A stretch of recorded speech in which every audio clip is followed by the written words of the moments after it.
नमस्ते बच्चों, नोटबुक में आप सभी का स्वागत है।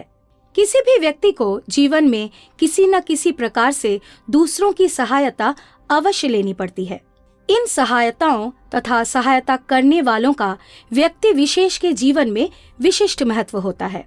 संसार में जितने भी महान व्यक्ति हुए हैं, उनके साथ किसी न किसी को एक सहयोगी के रूप में देखा गया है।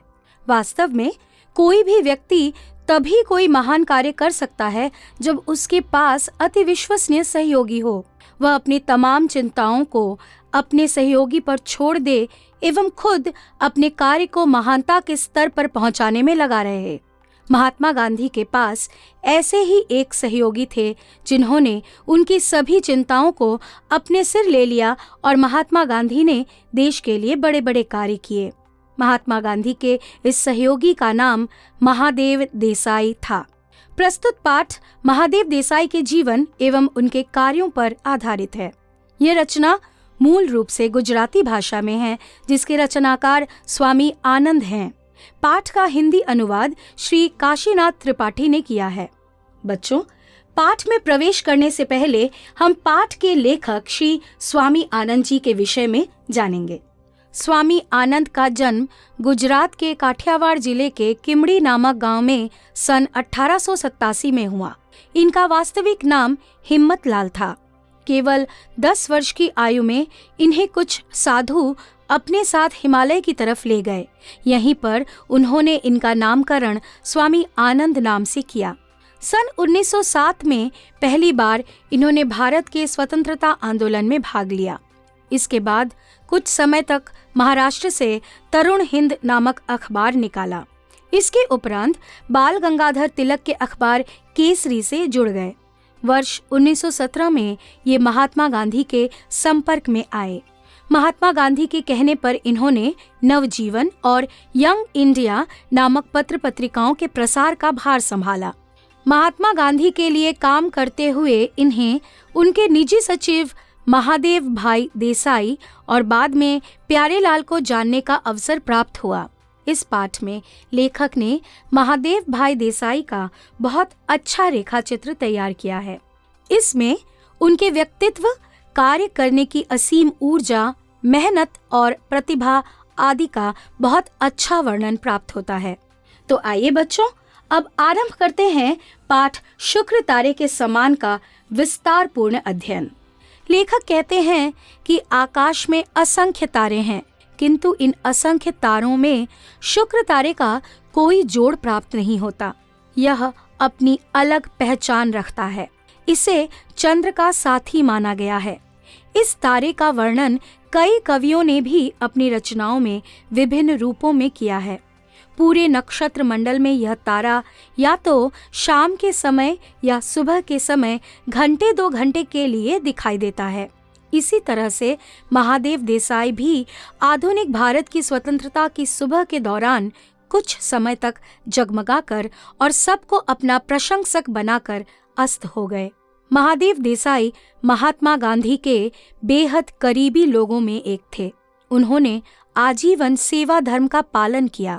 अपने मित्रों के बीच हंसी ठहाके के दौरान वे स्वयं को गांधी जी का हम्माल अर्थात कुली कहने में भी हिचकिचाते नहीं थे। कभी कभी तो वे अपना परिचय ही गांधी जी के पीर बावर्ची भिश्ती खर अर्थात महात्मा गांधी के परम सेवक के रूप में दिया करते थे। इस तरह उनके हृदय में महात्मा गांधी के प्रति श्रद्धा का भाव देखा जा सकता है। गांधी जी भी उन्हें उतना ही सम्मान देते थे। वे उनके लिए पुत्र से कम नहीं थे। महादेव देसाई सन 1917 में गांधी जी से मिलने आए थे। इसके 2 वर्ष बाद ही सन 1919 में जलियांवाला बाग हत्याकांड हुआ। इस समय पंजाब जाते हुए गांधी जी को पलवल स्टेशन से गिरफ्तार कर लिया गया था। गिरफ्तारी के समय उन्होंने महादेव भाई देसाई को अपना वारिस कहा था। वर्ष 1929 तक इन्होंने देश के चारों दिशाओं की यात्रा कर ली। इसी दौरान पंजाब में सैन्य शासन का प्रयोग हुआ था। यह वहां के लोगों के लिए एक कहर से कम नहीं था। वहां के नेताओं को गिरफ्तार किया जा रहा था। उन्हें फौजी कानून के अंतर्गत उम्र कैद की सजाएं देकर काला पानी भेजा जाने लगा। इसी समय लाहौर के मुख्य अंग्रेजी राष्ट्रीय दैनिक पत्र ट्रिब्यून के संपादक श्री कालीनाथ राय को 10 वर्ष की सजा मिली। गामदेवी के मणि भवन पर देश के नागरिक अंग्रेजों के द्वारा किए जा रहे अत्याचारों की कहानियां सुनाने पहुंचते थे। महादेव उनकी बातों को संक्षिप्त टिप्पणी के रूप में गांधी जी के समक्ष पेश किया करते थे।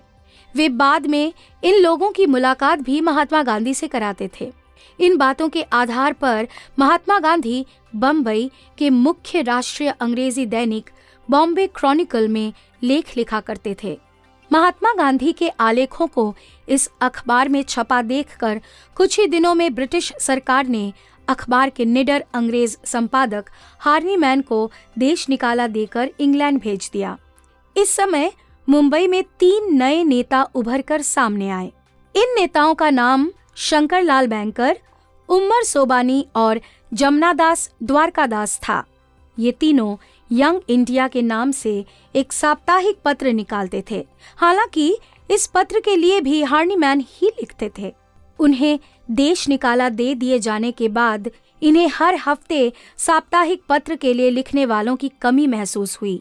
महात्मा गांधी के परम प्रशंसक होने की वजह से इन्होंने उन्हें ही इस पत्र का संपादक बनाना सही समझा।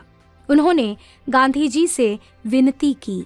गांधी जी को भी इस समय पत्रिकाओं की बहुत अधिक आवश्यकता थी, अतः उन्होंने तीनों नेताओं की विनती मान ली और वे यंग इंडिया के संपादक बन गए।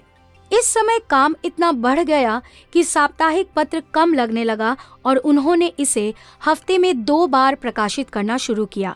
लेखक बताते हैं कि प्रतिदिन का पत्र व्यवहार, आम सभा आदि कामों के साथ साथ महात्मा गांधी के साथी 3 दिनों में पत्र के लिए लेख, टिप्पणियां, पंजाब की घटनाओं का सार संक्षेप आदि तैयार कर दिया करते थे। यंग इंडिया के साथ साथ गांधी जी ने नवजीवन के संपादन का कार्य भी आरंभ किया। अब ये दोनों पत्र अहमदाबाद से प्रकाशित होने लगे। लेखक बताते हैं कि इन कार्यों की जिम्मेदारियां उनके सिर भी थीं, जिस कारण उन्हें भी 6 महीने साबरमती आश्रम में रहना पड़ा था। आरंभ में यहाँ पर वे ग्राहकों के हिसाब किताब की और साप्ताहिकों को डाक में डलवाने का काम करते थे।